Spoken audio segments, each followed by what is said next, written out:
এদের মিটিং মিছিলে যাবেন তো ডিম ভাত মাংস ভাত খাওয়াবে, ওইখানকার টাকা হবে, কিন্তু এই রাস্তাগুলো পড়ে আছে এখানকার টাকা নাই।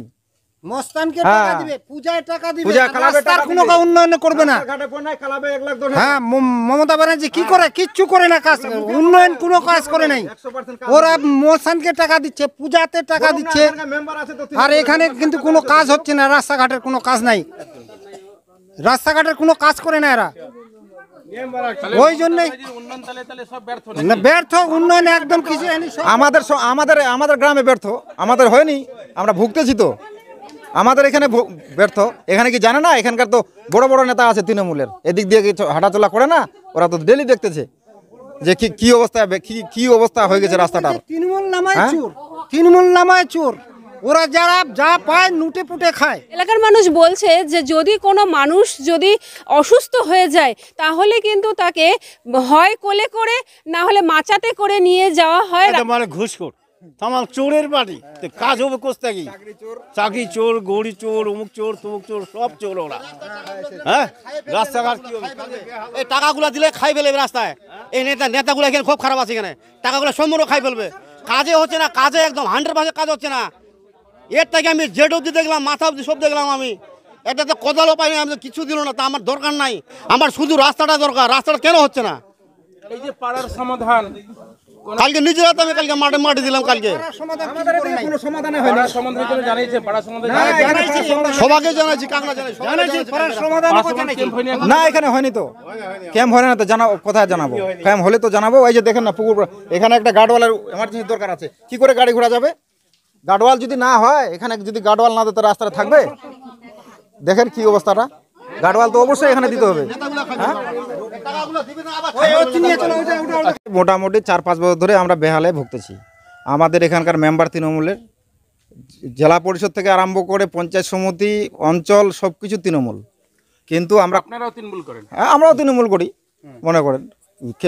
তার মধ্যে তো 2-1 এদিক ওদিক থাকবেই। কিন্তু কমপ্লেন দেওয়ার পরেও মোটামুটি 4-5 মাস আগে রামদেব সাহানি আসছিল জেলা পরিষদ, ছবি টবি তুলে নিয়ে গেল যে দাদা আমরা দিয়ে এটা টুকরা দিয়ে তোমাদেরকে মোটামুটি চলার মতন করে দেবো। কোনো কাজ নেই। প্রধানকে বলতে গেলে প্রধান উল্টা গরম দেখায়, অঞ্চলে কোনো টাকা নাই, হ্যান নাই, কী দিয়ে দিব, তোমার এতগুলা গ্রাম আছে কারণে তোমাদের হজরতপুরে দেবো, এরকম উল্টা কথাবার্তা বলে। তো গোটা রাজ্যে তো তৃণমূল, এখানকার বোর্ড তৃণমূল, মেম্বার তৃণমূল, সব কিছু তৃণমূল, তার মধ্যেও এরকম। সামনে বিধানসভা, হ্যাঁ, না হয় ভোট বয়কট করবো। আমরা কি আমাদের হজরতপুরে সালিশে কোনো নেতা, কোনো পার্টি এতদিন ধরে কোনো কিছু দেয়নি, 4 থেকে 5 বছর। এটা অনেক দূরে চলে গেছে। আর রাঘবপুর, ওদিকে একটা গ্রাম আছে না, ওইদিকে একটা রাঘবপুর গ্রাম আছে, অঙ্গনারী আছে, হ্যাঁ, ওইদিকে একটা গ্রাম আছে। আমাদের এটা হজরতপুর, 2টা গ্রামের রাস্তা এটা। এখানে মোটামুটি 600-700 বাড়ি লোকজন যাতায়াত করি আমরা। মোটামুটি তো 1000-3 লোক হবে, থেকে শুরু করে ছাত্রছাত্রী শুরু করে 1000-3 তো লোক হবে। সবারই একই বেহাল দশা। মানে এদিক দিয়ে পঞ্চায়েতের রাস্তা, মানে এদিক দিয়ে পঞ্চায়েতে যাওয়া যায় আমাদের। মানে শুধু গোবিন্দপুর থেকে আরম্ভ করে যে দেওঘাট এদিককার সব কিছু লোক এই রাস্তা দিয়ে যাওয়া আসা করে। অনেক লোক যাওয়া আসা করে হাসপাতালটা, তার তো অ্যাম্বুলেন্স তো ঢুকে না এখানে। একটু আগে আমাদের আশা করি নেতাগুলো কাজ এর আগে ভিডিও করলো, আমি বলি 2 গাড়ি ইট দিব, 4 গাড়ি ইট দিব, 5 গাড়ি ইট দিব। লাস্টে তো নিজে হাতে আমাদেরকে কাজ করতে লাগে। ছবি করে নেওয়ার পরেও তাও কাজ হয় নাই।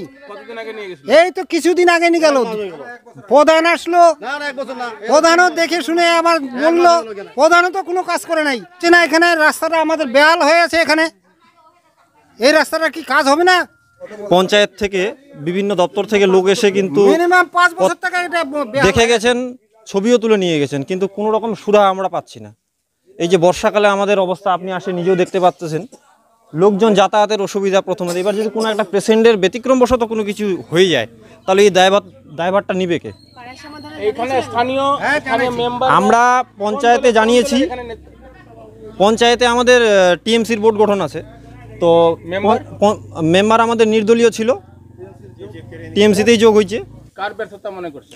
প্রশাসনের ব্যর্থতা। মানে আমাদের যে আধিকারিক দপ্তরগুলো আছে, যারা মেম্বার থেকে শুরু করে একদম জেলা পরিষদ থেকে শুরু করে সবারই ব্যর্থতা। কারণ তারা বিভিন্ন সময়ে এসেছেন, একটা অ্যাম্বুলেন্সে আসে তাহলে কি অবস্থা হবে? তাহলে পেশেন্টকে আমাদেরকে কোলে করে ওই আদিম যুগের মতো কোলে করে নিয়ে এসে আমরা এখানে অ্যাম্বুলেন্সে ওঠাবো? যা কিছু করতে হচ্ছে এখানে দিন দিন মোটিফাই হচ্ছে। হযরতপুরে এমনিতে কেউ কিছু দিচ্ছে না। আমি বিদ্যুৎরা করছি আন্দোলন করে, যা কিছু হয়েছে সব আন্দোলন করে করছি। একটা জলের ট্যাঙ্কি বসলো দেখলেন, আসছিলেন না, আন্দোলন করে পাইপগুলো পুঁতা হলো। মানে যা কিছু করতে হচ্ছে আন্দোলন করে। এই তো কয় মাস আগে যে রাস্তাটা হলো, ওটা রাস্তা হয়েছে? রাস্তাটা কি অবস্থা হয়েছে আসলেন তো দেখলেন না? একদম মানে ঘুষখোর তামাল চোরের বাড়ি, তো কাজ হবে কোথা কি? চাকরি চোর, গৌরী চোর, অমুক চোর, তমুক চোর, সব চোর ওরা। হ্যাঁ, রাস্তাঘাট কি হবে? এই টাকাগুলো দিলে খাই ফেলবে রাস্তায়। এই নেতাগুলো এখানে খুব খারাপ আছে, এখানে টাকাগুলো সম্পূর্ণ খাই ফেলবে। কাজে হচ্ছে না, কাজে একদম 100% কাজ হচ্ছে না। চলাচলের অযোগ্য কাদা রাস্তায় ধানের চারা পুঁতে প্রশাসনের উদ্দেশ্যে নিজেদের ক্ষোভের বার্তা দিলেও বাসিন্দারা। উত্তর দিনাজপুরের জেলার কালিয়াগঞ্জ ব্লকের 2 নম্বর ধনকোল পঞ্চায়েতের হযরতপুর থেকে রাঘবপুর যাবার গুরুত্বপূর্ণ রাস্তা দীর্ঘ কয়েক বছর ধরে বেহাল। এই রাস্তা দিয়ে ধনকোল পঞ্চায়েত যাওয়ার শর্টকাট রাস্তা। রাস্তার বেহাল অবস্থা নিয়ে বাসিন্দাদের ক্ষোভ, নির্বাচিত প্রতিনিধি ও প্রশাসনের বিরুদ্ধে ক্ষোভ। এদিন কাঁচা রাস্তার কাদামাটিতে ধানের চারা পুঁতে গ্রামের বাসিন্দাদের প্রতিবাদ প্রসঙ্গে এলাকার গ্রাম সংসদ সদস্য তপন বর্মন বলেন, পঞ্চায়েতের প্রধান থেকে জেলা পরিষদ সদস্য আমি সবাইকে রাস্তার সমস্যার কথা জানিয়েছি, কিন্তু কাজ হয়নি। চলে গেলেন তো উন্নয়ন হচ্ছে না কেন? আমি তো জানাইছি, ওই অঞ্চলে জানাইছি, জেলা পরিষদের মেম্বারকে জানাইছি, আর কথা বলছে জেলা পরিষদের মেম্বারকে জানাইছি, ওরা কিছু স্টেপ নিচ্ছে না। আমরা কি করবো? আপনি কোন দল থেকে জিতেছিলেন? আপনি এখানে? আমি নির্দল থেকে জিতছি। তো নির্দল থেকে আপনার লাভ বাইরে দিলেন কেন তৃণমূলে? ও জোর জোর মস্তানি করে নিয়ে গেছে। আচ্ছা, তো কোনো উন্নয়ন হচ্ছে না? আপনি না না হচ্ছে না, না না। কি নাম আপনার? তপন বর্মন। আর কোথায় কোথায় জানিয়েছেন আপনি রাস্তা নিয়ে? অঞ্চলে জানাইছি, জেলা পরিষদের মেম্বারকে বলছি, বিডিও অফিসে জানাইছি, কোনো স্টেপ নিচ্ছে না। এখন কি করবেন আপনি? আমি কি করব? না শুনলে আমি কি করব? কিছু করতে পারবো না তো আমি। এই এলাকার জেলা পরিষদ সদস্য রামদেব সাহানি বলেন, হযরতপুর গ্রামে 1-150 মিটার মাটির রাস্তা খারাপ অবস্থার কথা জানি, সেই রাস্তা মেরামতের কাজ অবশ্যই হবে। তারা দেখেন, আমি ওখানকার গ্রামবাসীর অভিযোগ ছিল, সেই ভিত্তিতে গেছিলাম রাঘবপুর হযরতপুরে। রাস্তাটা সত্যিকারে খারাপ আছে, এটা ওইখানকার মানুষকে আমরা আশ্বস্ত করছিলাম যে এটা রাস্তাটা হবে, এবং পঞ্চায়েত প্রধানকেও বলা হয়েছে। এখন ওদের কিছুটা জায়গা একটু খুব খারাপ আছে, সেটার জন্য আমরা চেষ্টা করছি যদি 2-1 গাড়ি রাববালি কিংবা ইটের টুকরা দিয়ে আপাতত চলাচলের ব্যবস্থা, সেটার জন্য আমরা চেষ্টা করেছি। প্রধান সাহেবের সঙ্গে কথা বলেছি, বিডিও সাহেবের সঙ্গে কথা বলেছি। বাকিটা ওই রাস্তাটাই আবার মাননীয় মুখ্যমন্ত্রী মমতা ব্যানার্জির সরাসরি ফোন করে ওদের দ্বারায় এনটিও করা হয়েছে। ওটা প্রায় 1 কিলোমিটার আছে ওখান থেকে। ওইখানে সামান্য রাস্তা একটু খারাপ আছে, 100-150 মিটার। বাকিটা ওখানে পথশ্রীর মধ্যেও প্রপোজাল পাঠানো হয়েছে। ওখান থেকে যখনই আসবে প্রায় 1 কিলোমিটার রাস্তাটা এটা ধরা আছে। যদি যখনই স্কিমটা আসবে তখনই আমরা করার চেষ্টাটা করছি। আমরা সাধারণ মানুষের পাশে আছি, সময় থাকি। ওর থেকেও বড় রাস্তা আরও খারাপ ছিল, দেওগাঁ থেকে যেটা ধনকোল পর্যন্ত প্রায় 3.5 কিলোমিটারের উপরে রাস্তা, সেটা হাজার হাজার মানুষ যাতায়াত করত। সেই রাস্তাটা মাননীয় মুখ্যমন্ত্রী মমতা ব্যানার্জির হাত দিয়েই সেই রাস্তা পাকা রাস্তা হয়ে গেছে। তো মানুষের কিছু সমস্যা থাকবেই, এটা অনেক সমস্যা আছে, ধীরে ধীরে কাজ করানোর চেষ্টা আমরা করে যাচ্ছি, জনপ্রতিনিধিরা আছি, সবাই মিলে চেষ্টা করছি। আপনার পক্ষ থেকে ইট না রাফি ফেলার কথা বলেছিলেন নাকি? না, আমি তো বলিনি সেই কথাটা। আমরা বলেছিলাম যে, আমিও নিজে যাই বলেছিলাম প্রধান সাহেবের সঙ্গে কথা বলে যদি সামান্য 2-4 ট্রাক্টর ইটের টুকরা দিয়ে সেটা সারানো যায়, আপাতত চলার ব্যবস্থাটা করা যায়, সেটার জন্য বলেছি আমি। ধনকোল পঞ্চায়েতের প্রধান ধৃতিরায় বর্মনের স্বামী সঞ্জীব বর্মন বলেন, স্থানীয় পঞ্চায়েত সদস্যকে বলা হয়েছে, হয়তো উনি পারেননি বলে মাটি দিয়ে দিয়েছে। বৃষ্টির কারণে আরও বেশি কাদা হয়ে গেছে। আমরা সবাই মিলে চেষ্টা চালিয়ে যাচ্ছি, খুব শীঘ্রই রাস্তাটি মেরামতি হয়ে যাবে। গ্রামে গঞ্জে যেভাবে বৃষ্টি হচ্ছে কাদা হয়, অনেক রাস্তায় এরকম কাদা হয়ে আছে। তাও আমি ওইখানকার যে আমাদের পঞ্চায়েত সদস্যকে বলছি যে এখানে যদি রাববালু পাওয়া যায়, রাববালু দিয়ে রাস্তাতে দিয়ে দিবেন। ওখানে মাটি দিয়ে দিয়েছে, যাক এখন হয়তো পাইনি, হয়তো রাববালু, যে রাববালু দিয়ে করবেন, কারণ এখন বৃষ্টি হচ্ছে, মাটি দিলে কাদা হয়ে যাবে। আর ট্রাক্টর ফাক্টর চলছে, তাহলে তো কাদা হবে গ্রামের রাস্তা। বেশি তো রাস্তাটা বড় না, 100-150 মিটার। জানানোর যে জায়গা, সেই জায়গাটাও তারা এখনো পর্যন্ত পায়নি।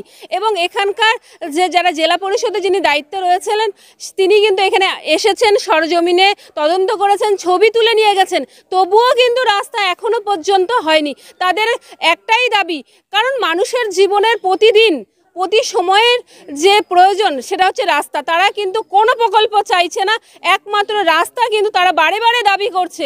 একটাই দাবি, রাস্তা চাই। আমরা সবসময় খবর করি যে এবং কালিয়াগঞ্জের ব্লকের এবং গ্রাম ও শহর দুইটি বলতে গেলেই রাস্তা কিন্তু প্রায় বেহাল হয়ে রয়েছে। মমতা ব্যানার্জির এত টাকা এত উন্নয়ন আসার পরেও কেন রাস্তাগুলো সঠিকভাবে কাজ হচ্ছে না?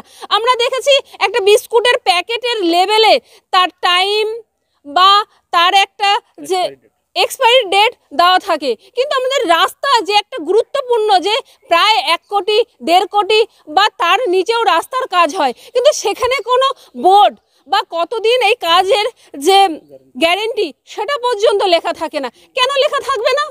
যেখানে মানুষের সবথেকে গুরুত্বপূর্ণ রাস্তা, কারণ ঘুম থেকে ওঠা থেকে রাত্রি পর্যন্ত এই রাস্তার প্রয়োজন হয়। স্কুল, কলেজ, হসপিটাল, ব্যবসা বাণিজ্য, কারণ গ্রামের মানুষ শহরে আসবে, শহরের মানুষ গ্রামে যাবে। এই যে একটা ব্যবসার যে আদান প্রদান, কারণ মানুষের জীবনের ব্যবসা এবং কাজ দুটি হচ্ছে সবচেয়ে গুরুত্বপূর্ণ, সেখান থেকে বেহাল হয়ে রয়েছে।